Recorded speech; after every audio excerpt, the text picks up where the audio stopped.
भाई ताकि मुझे अपने यूट्यूबर कदे भाई ये भाई इंद्रपाल यूट्यूबर है इंद्रपाल है अंदर जब सिरोड भी है ना सिरोड भी ना हाँ हाँ तुम मालूम ना है हाँ अब मुझे आज का तारीख की आज तारीख की 29 दिसंबर अब कार्यक्रम का है यो कहीं वर्षा आखरी दी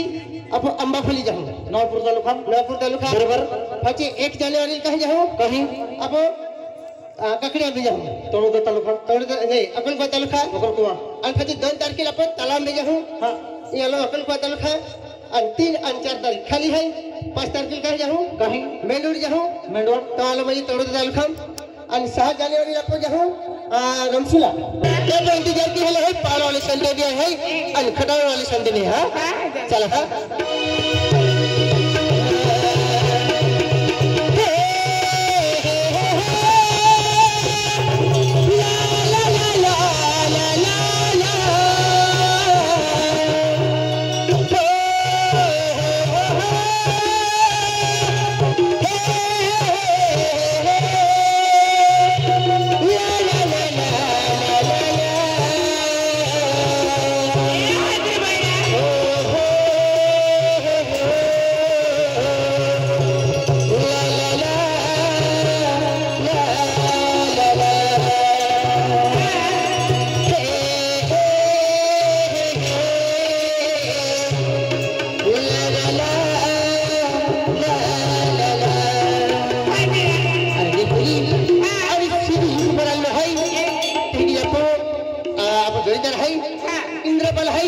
इंद्रपाल यूट्यूबर है रेडियल है तो चल महली महली अपन बार जोरी है सुनी दो हां हां ओ दिल वाली हो प्यार बार सजो मशहू मैं यहां ओ बेवफा हो प्यार बार सजो मशहू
खाती